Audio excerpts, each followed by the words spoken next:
right, Missy. Oh. Come here. Girl, down. Good girl. I want her to lay in my direction. Good. It's not, belly rubs are funny business. So the position I use is my forearm is gonna go right on her neck, and I'll hold her underneath leg. She has, in the past, been nibbly and nippy about having her nails and stuff done. So she might try to mouth at my hands or my arm and protest, not want this to be done.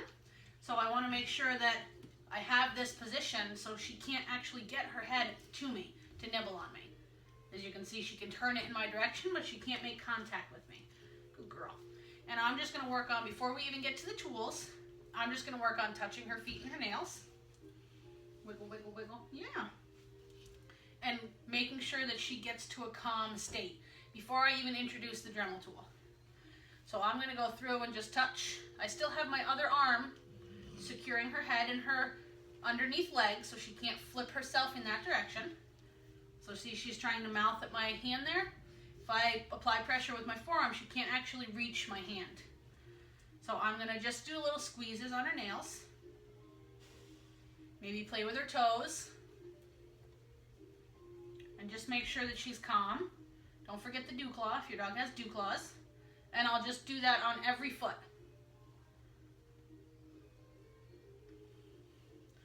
I can still keep this position and reach for her back feet and play with those as well. So I'll do little squeezes on the toenails.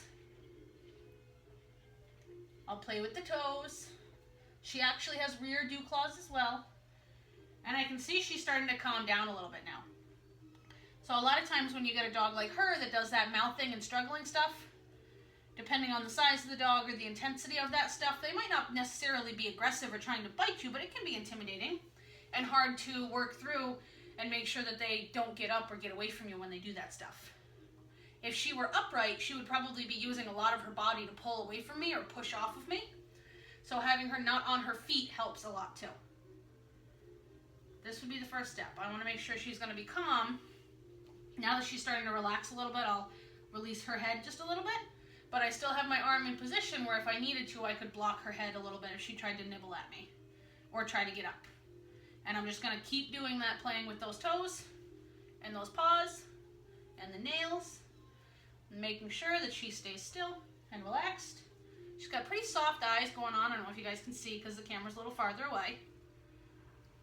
And we're probably going to get a little freak out when I start the Dremel. That's normal and it happens.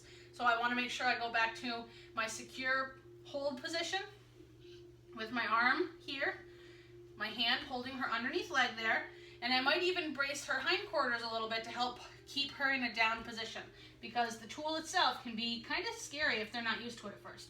I'm going to turn it on, and then I'm just going to do the same thing I just did. I want to see the reaction that I get from the noise. She can feel the vibrations through the floor, and sometimes that can be intimidating for them. So here's the struggle. She wants to sniff it and check it out. I want her to trust that I'm going to keep you in this position. You're not going to get hurt. It's not that big of a deal. And I want you to just calm, trust that this is going to be okay. Good girl. So I try not to do too much praise. It's all right. You're okay. That sometimes can make it worse. Much better. So as the Dremel stays running, she's starting to calm down a little bit. When I see her start to calm down a little bit, I'll go back to touching the feet and the nails while that's still running.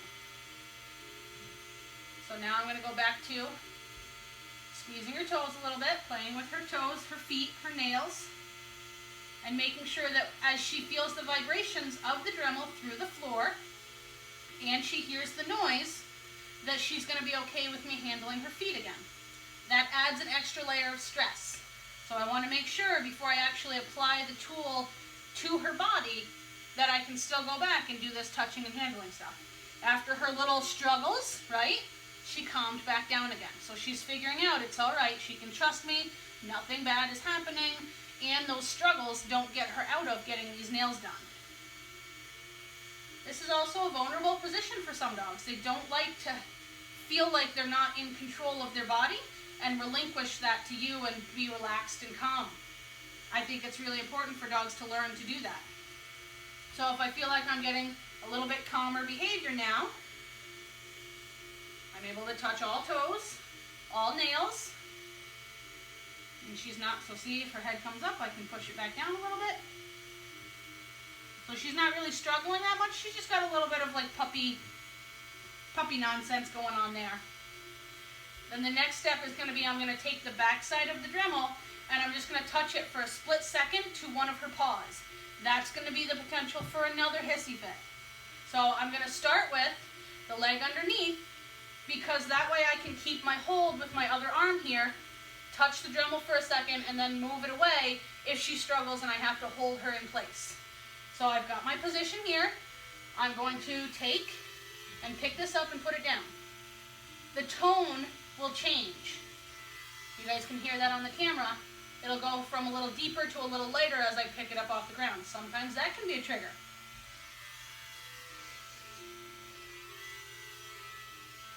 Perfect. So she's not overreacting to that part.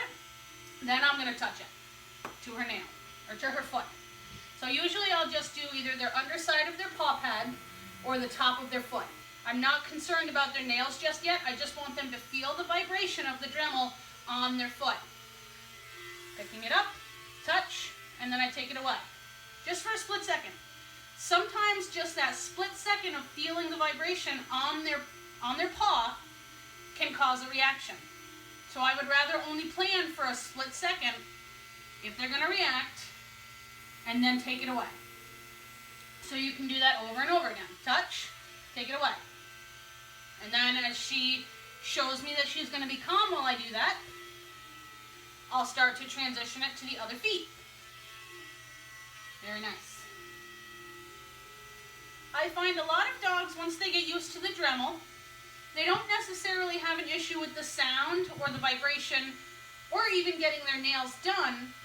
It's allowing you to handle and manipulate their body that usually causes the most trouble. So she's being good there. I'm going to go to the next leg, which means I'm letting go of that underneath leg, which could be the potential, good girl, for her to try to get herself upright. Good girl. Good girl. As she starts to gain a little bit of confidence, feeling comfortable with the vibration of the Dremel, I'll hold it on her paw for longer and longer. So we'll start with 1 second, then 2 seconds, then 3 seconds, then 5 seconds, then 10 seconds. Until I know that she's not going to get herself worked up while I have the Dremel touching her foot for an extended period of time. When I go to the back feet, I'm going to keep my hold on that underneath leg and my arm braced here, and I'm just going to touch it to the foot. So I don't actually have to hold it. I want to see if I get a reaction, because if I were to let go of her front end and get a reaction, when I do this stuff, I might not be able to get back into position as quickly to make sure she doesn't get up. Good girl. And I'll put it back down over there. Nice job. Now I'm going to hold it on for a more extended period of time. 1 1,000, 2 1,000, 3 1,000, and then take it off. So I want to make sure it's got solid contact with her paw pad for a longer period of time. And then I'll do it again. 1 1,000, 2 1,000, 3 1,000. Good girl. I want to make sure she's not going to react to that. So this is all before I even touch the Dremel side to any of her nails. I'm going to go to the next paw. 1 1,000, 2 1,000, 3 1,000, and I'll take it away. You saw a little struggle there, but it wasn't so bad that I felt like I needed to stop. So I want to make sure if she's not really trying to get away from me and get up, I don't stop what I'm doing. A lot of times that can set you back. If she did that little bit of struggle and I stopped, she might figure out, they're pretty smart, she might figure out if I wiggle, you'll take the Dremel away. We'll do that again. 1 1,000, 2 1,000, 3 1,000, good. I'll mark a good. I'm not going to throw her a sweet 16 party. I just want to say I appreciate that you didn't struggle and you stayed calm. A little bit harder when you go to the back feet. You can either keep your position up front here, or if you feel like she's being decently calm, I'm gonna keep my elbow just on her shoulder, and I'm gonna hold here, and 1 1,000, 2 1,000, 3 1,000, good. And I'll set it back down, give her a minute. She's got a little sniff going on, that's totally fine. She's wondering what this thing is. I'll do it again. 1 1,000, 2 1,000, 3 1,000, good. Take it away. I feel like she's making awesome progress, so I'm going to go to the last foot, just for time's sake. 1 1,000, 2 1,000, 3 1,000, good. So there's one other step that I will do before I actually use the Dremel on their nails, and that's going to be, I'm going to take the backside, I'm going to tap, tap, tap it on her actual nail. So it has a little bit more of a, you're getting your nails done type of sensation. So again, I'm going to start with that underneath leg. So if I have a reaction, I'm in position to stop her from getting up. I'm going to take the back side of the Dremel and I'm going to tap it on her nails. Good girl. Nice job. And then I'll do it again. That represents me actually doing the nails. And like I said, do that on all feet. A little bit of struggling, right? Once I put my arm in position where she can't nibble at my hand, she pretty much quits. She's like, well, that's not going to work. So now I'm going to do that tapping to all of her feet. You can either wiggle her foot so it taps the Dremel, or you can take the Dremel and tap it on her nails. That's a little bit harder for her. Good girl. Nice yawn. Letting go of some stress. We'll go to the back. Good girl. Good. So, and then again, for time's sake, because this is a video, I want to make it shorter-ish for you guys. Now I'm going to go to the Dremel side. I'm going to only hold it near her nail, just barely touching it for a split second, and I might get a reaction. I'm going to start with the underneath leg again, so I have myself in a proper position. So now I have the Dremel side. I just touched it for a split second to her nail. And I didn't get very much of a reaction because of all the things that I've done prior to actually touching her nails with the grinding piece. I've desensitized her and I've gotten her into a calmer state of mind. When I first laid her down, if I had tried to go right to the nails with the grinder, she probably would have reacted pretty poorly. So I'll try that again. Good girl. Just a split second. Just like when I did the back side of the Dremel. I'm going to go for a split second, 2 seconds, 3 seconds, until eventually I'm actually grinding the nail. Good girl. Good girl. So a little reaction there, right? Once I start to hold pressure a little bit longer, it can be a little intimidating for them. Good girl. So there's the little snapping. That's why my arm is going to brace. Good. Good. Good. With my forearm on her neck, she can't move her head around to try to nip at my hands. Good. Give her a minute. Still have my forearm there because she wants to nibble at my hands. A little yawn, let go of some stress. Good girl. I'm going to go right back to the next nail. So I'm not focusing too much on an individual nail or actually getting her nails done. This is training, desensitization, conditioning. I'm not looking to get her nails as short as I would if I actually wanted to do her nails because she's not accustomed to the Dremel or this process yet. Next nail, split second. Split second. Good girl. Split second. Good girl. A little bit longer. A little bit longer. A little bit longer. A little longer.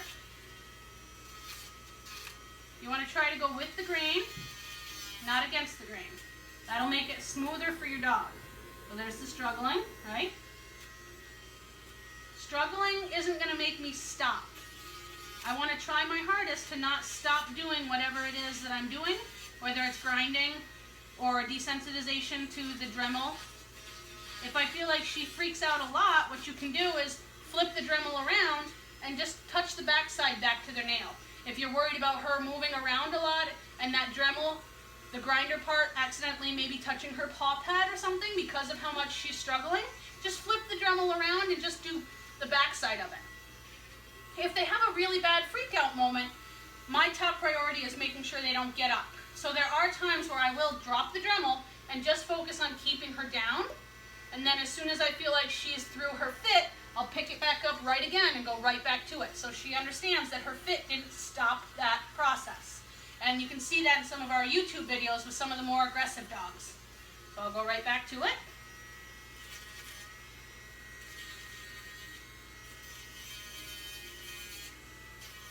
And you guys wouldn't believe this is her first time doing this. So all of our training adds calm behavior for the dogs in general, builds trust, and our desensitization process that I just showed you guys makes it so that she is more comfortable when I actually go to do her nails. I'm going to the next nail now. Just a split second to start. A little longer. All right. Holding pressure now. And then as you start to gain momentum, you can take a little bit less time sometimes with each individual nail. And you got to gauge your dog. So we do this a lot, so I can tell her comfort level if maybe I can just start grinding right away, or if I need to go back to a little bit of touching with the backside, or just holding pressure on for a split second.